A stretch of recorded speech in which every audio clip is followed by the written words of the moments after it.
Proclamação. As misericórdias do Senhor são a causa de não sermos consumidos, porque as suas misericórdias não têm fim. Novas são cada manhã. Grande é a tua fidelidade. A minha porção é o Senhor, diz a minha alma. Portanto, esperarei nele. Bom é o Senhor para os que o esperam por ele, para a alma que o busca. Bom é ter esperança e aguardar em silêncio a salvação do Senhor. Lamentações, capítulo 3, versículos 22 e 26.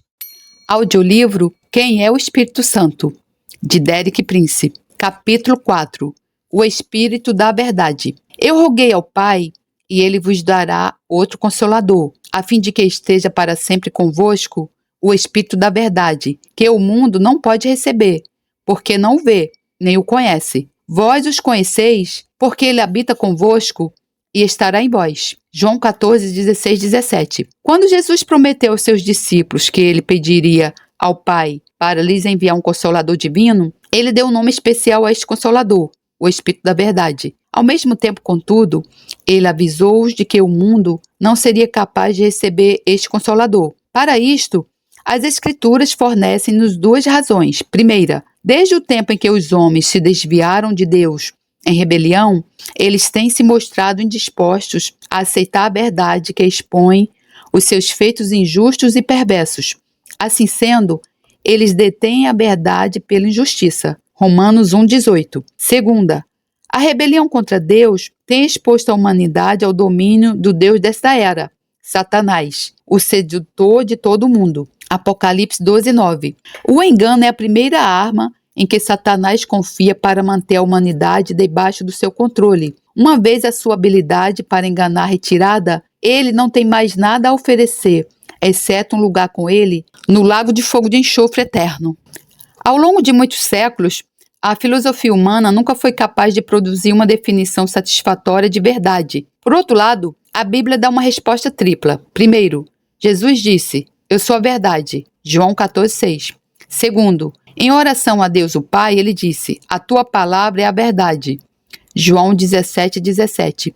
Terceiro, João nos diz: "O Espírito Santo é a verdade", 1 João 5:6. Por conseguinte, no reino espiritual, existem três coordenadas da verdade: Jesus, as Escrituras e o Espírito Santo. Quando esses três estão em acordo, sabemos que chegamos à verdade absoluta. Contudo, é importante que verifiquemos todas as três coordenadas antes de chegarmos a uma conclusão. Existem três perguntas que devemos fazer em relação a qualquer questão espiritual. Isto representa Jesus como ele realmente é? Está em harmonia com as Escrituras? O Espírito Santo dá o seu testemunho? Historicamente, a Igreja teria sido poupada de muitos erros e decepções se tivesse sempre verificado todas essas três coordenadas da verdade. Não é o suficiente um professor pintar um quadro de Jesus como um perfeito exemplo moral, ou um pastor desancar a sua congregação com uma inundação de versículos bíblicos, ou um evangelista impressionar a sua audiência com uma amostra emocionante do sobrenatural. Antes que possamos aceitar como verdade o que nos é apresentado, todas as três coordenadas têm de estar no seu lugar: Jesus, as Escrituras, o Espírito Santo. Na tripla apresentação da verdade, a função distinta do Espírito Santo é dar testemunho, e o Espírito é o que dá testemunho. 1 João 5,6. O Espírito Santo dá testemunho de Jesus como o eterno Filho de Deus, que derramou seu sangue na cruz como todo, suficiente sacrifício para os nossos pecados. Nas palavras de Charles Wesley, o Espírito responde ao sangue e diz-me que eu sou nascido de Deus. O Espírito Santo também dá testemunho da verdade e autoridade da Bíblia, como Paulo escreveu aos Tessalonicenses. Porque o nosso evangelho não chegou até vós tão somente em palavra, mas sobretudo em poder, no Espírito Santo e em plena convicção. 1 Tessalonicenses 1,5. Ananias e Safira. Não pode haver qualquer compromisso entre o Espírito Santo, que é o Espírito da verdade, e Satanás, que é mentiroso e pai da mentira. João 8,44. Isso foi demonstrado de forma dramática na igreja primitiva, quando Ananias e Safira mentiram acerca do dinheiro que tinham oferecido à igreja. Eles afirmaram que tinham trazido a totalidade do valor da propriedade que haviam vendido, quando, na realidade, eles retiveram parte desse valor. Contudo, o Espírito da Verdade em Pedro não foi enganado. Ele acusou Ananias de mentir não somente a homens, mas também ao próprio Espírito Santo, aquele que é o Espírito da Verdade. Então disse Pedro: Ananias, por que encheu Satanás teu coração para que mentisses ao Espírito Santo, reservando parte do valor do campo? Conservando, porventura, não seria teu? E vendido, não estaria em teu poder? Como, pois, assentaste no coração este desígnio? Não mentiste aos homens, mas a Deus. Ouvindo estas palavras, Ananias caiu e expirou, sobrevindo grande temor a todos os ouvintes. Atos 5, 3, 5. 3 horas mais tarde, Safira entrou e repetiu a mesma mentira, tal como seu marido. Ela pagou com a sua própria vida. Justamente definido, o pecado pelo qual Ananias e Safira foram culpados foi hipocrisia, pretensão, o fingimento religiosa. Eles fingiam ser mais generosos e mais envolvidos com o Senhor do que realmente eram. Jesus reservou as suas palavras mais fortes de condenação para este pecado, existente nos líderes religiosos do seu tempo. 7 vezes em Mateus 23, ele disse-lhes: ai de vós, hipócritas. O que é hipocrisia? As nossas palavras portuguesas, hipócrita, hipocrisia, derivam diretamente da palavra grega upokrites, que significa ator. Essa é a essência da hipocrisia, fazer uma atuação religiosa. Este é provavelmente o pecado mais comum entre as pessoas religiosas.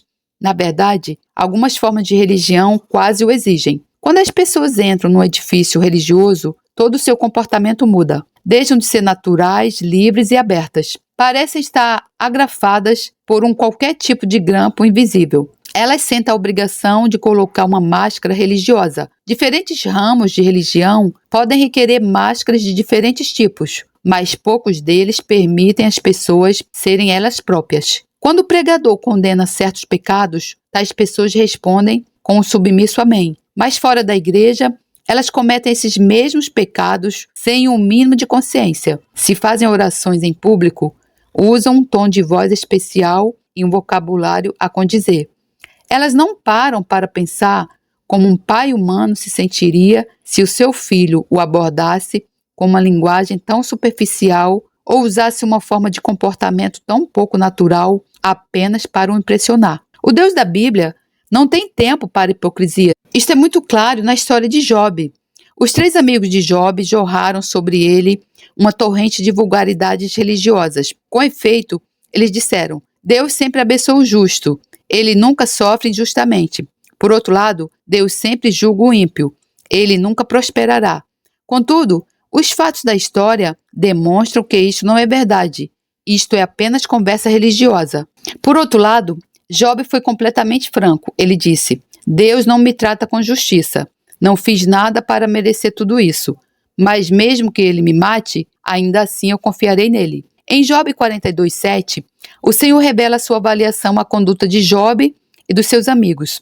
O Senhor disse também a Elifaz, o temanita: a minha ira se acendeu contra ti e contra os teus 2 amigos, porque não dissestes de mim o que era reto, como o meu servo Job. Precisamos de perguntar a nós mesmos: como é que esse tipo de comportamento religioso difere do pecado de Ananias e Safira, que lhes custou a vida? O momento da verdade. Num determinado ponto da sua carreira, o rei Davi foi culpado de 2 pecados terríveis. Primeiro, ele cometeu adultério com Batseba, a esposa do seu vizinho Urias. Depois, para encobrir esse pecado, ele causou o assassinato de Urias. Aparentemente, Davi safou-se de tudo isto. Ele ainda continuou com as suas regulares formas de adoração. Ele ainda acarretou as suas responsabilidades como rei. Ele ainda viveu no palácio real. Por fora, nada mudou, até que o profeta de Deus, Natã, confrontou com o seu pecado. Nesse momento, o destino eterno de Davi ficou na corda bamba. Pela graça de Deus, Davi respondeu de forma correta. Ele não ofereceu desculpas. Não tentou encobrir o sucedido. Ele reconheceu: pequei contra o Senhor. 2 Samuel 2, 1:15.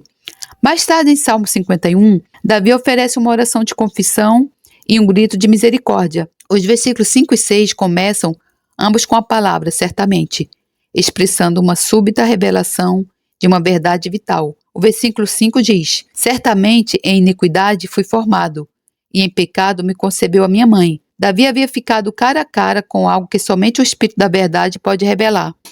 Não apenas os atos pecaminosos que ele havia cometido, mas o terrível poder do mal de herdada iniquidade que habita em todos os descendentes de Adão. O versículo 6 revela a única base em que Deus oferece libertação do poder do pecado residente. Certamente tu amas a verdade no íntimo. Mesmo depois do seu pecado, Davi continuou a ensinar todas as formas exteriores de comportamento apropriado ao seu papel de rei. Mas agora havia uma vasta separação entre o seu comportamento exterior e a íntima condição do seu coração. Ele tinha se tornado um hipócrita, um ator a encenar um papel que não mais correspondia ao que ele ia no coração. Para isto havia apenas um remédio: confissão honesta e arrependimento de todo o coração. Do domingo de Ramos à Sexta-feira Santa. Há uma verdade que percorre toda a Bíblia. Deus nunca se compromete com o pecado. Isto é vivamente ilustrado em 2 dias na vida de Jesus, domingo de Ramos e Sexta-feira Santa. No domingo de Ramos, Jesus entrou em Jerusalém como um herói popular, o profeta Jesus de Nazaré da Galileia, Mateus 21:11. Toda a cidade estava aberta a ele. Ele podia ter facilmente posto de parte os seus amargos inimigos, os líderes religiosos, e ter se estabelecido como rei. Era isso que as pessoas esperavam. Contudo, ele escolheu outra forma. 5 dias depois, ele estava pendurado numa cruz cruel, nu e rejeitado. Por quê? Porque Deus nunca se compromete com o pecado, e a única forma santa de lidar com o pecado foi o sacrifício de Jesus na cruz. Muitos cristãos, hoje em dia, falam e oram por um reavivamento. Eles muitas vezes não reparam no fato de que há uma barreira para o reavivamento que nunca pode ser ultrapassada: o pecado. Até que se lide com o pecado, nunca poderá haver um verdadeiro avivamento. E só há uma forma de se lidar com o pecado: o que encobre as suas transgressões jamais prosperará, mas o que as confessa e deixa alcançará misericórdia. Provérbios 28:13. Dito de forma franca, muitas seções da igreja contemporânea estão cheias de pecados encobertos. Aqui estão alguns pecados que os cristãos frequentemente tentam encobrir. 1. Abuso de crianças, físico, emocional, sexual ou uma combinação. 2. Quebra dos votos matrimoniais. 3. Falta de ética no trato do dinheiro. 4. Vício de pornografia. Eu tenho ficado chocado ao descobrir o quão comum isto é entre líderes na igreja. 5. Gulodice. Abusos na satisfação dos nossos apetites físicos. O remédio de Deus é duplo. Primeiro, confessar, depois renunciar. Raramente é fácil confessarmos os nossos pecados. No entanto, não há outro remédio. Se confessarmos os nossos pecados, Ele é fiel e justo para nos perdoar os pecados e nos purificar de toda injustiça. 1 João 9. Deus nunca se comprometeu a perdoar pecados que não estamos dispostos a confessar. Mas não basta simplesmente confessarmos. Devemos também renunciar. Devemos tomar uma resoluta determinação para não continuarmos a cometer o pecado que confessamos. Devemos seguir o sucinto conselho que Daniel deu ao rei Nabucodonosor: desfaze os teus pecados pela justiça. Daniel 4:27. Não existe um meio termo entre justiça e pecado. Toda injustiça é pecado. 1 João 5:17. O que não é justiça é pecado. Está cara a cara com uma decisão difícil? Se este capítulo levou a questionar coisas na sua vida que têm sido aceitáveis ou confrontou com alguma área de desobediência, abra-se ao Espírito da Verdade. Ele está pronto e disponível para vir em seu socorro. E ao nosso Senhor Jesus Cristo, profunda honra e esplendorosa glória ao Rei de todos os tempos, Deus único, imortal, invisível, sempre e sempre. Amém. Glórias a Deus, louvado seja o meu Senhor, que a graça do Senhor Jesus Cristo, o amor de Deus e a comunhão do Santo Espírito estejam com todos vocês. Amém. É sexta-feira chega trazendo a noite em seu manto.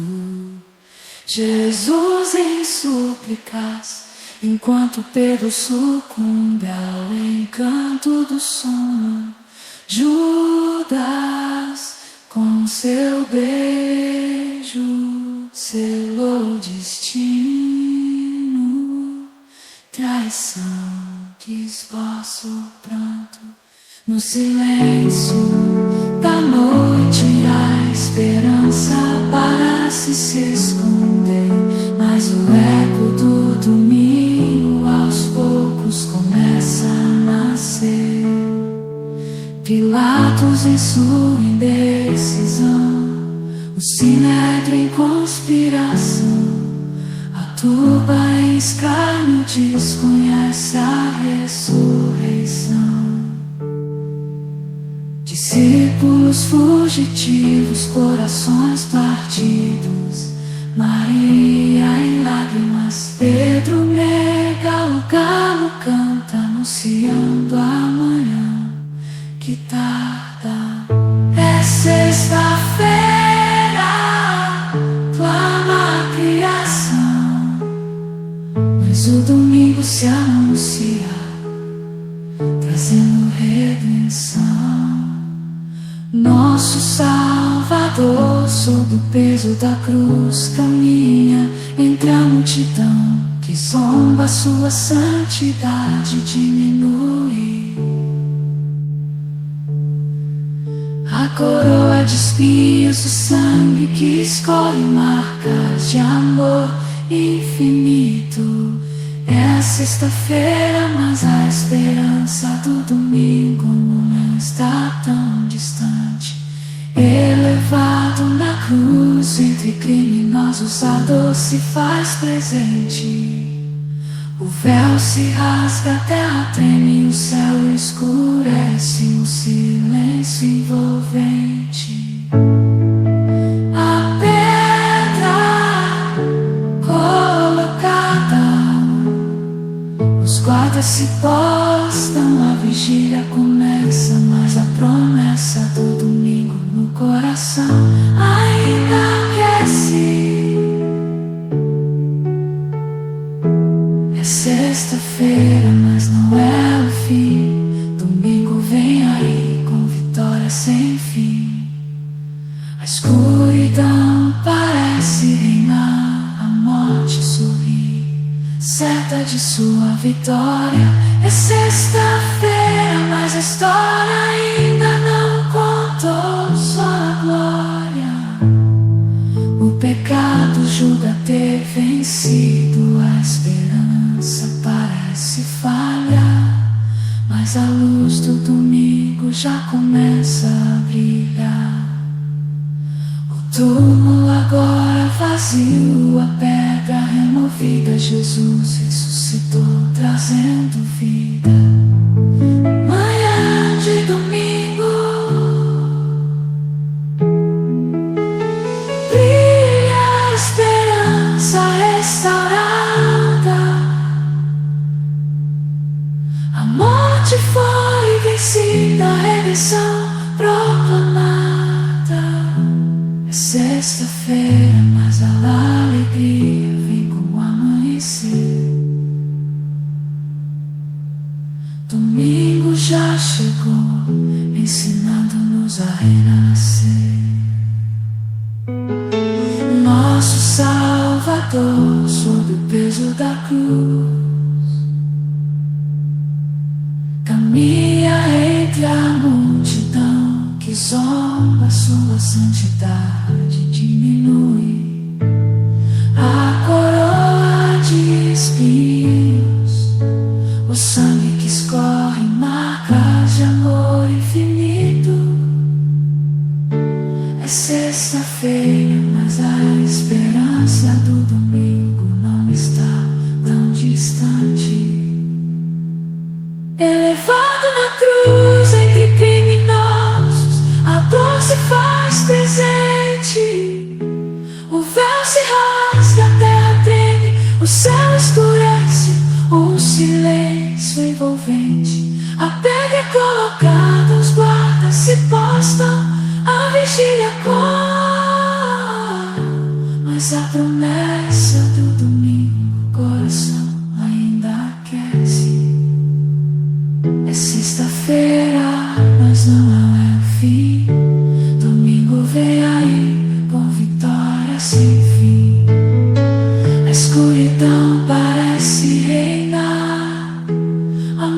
morte sorri, certa de sua vitória. É sexta-feira, mas a história ainda não contou sua glória. O pecado julga ter vencido, a esperança parece falhar, mas a luz do domingo já começa a brilhar. O túmulo agora vazio, a pedra removida. Jesus ressuscitou, trazendo vida, vida. Amanhã de domingo brilha, a esperança restaurada. A morte foi vencida, a redenção proclamada.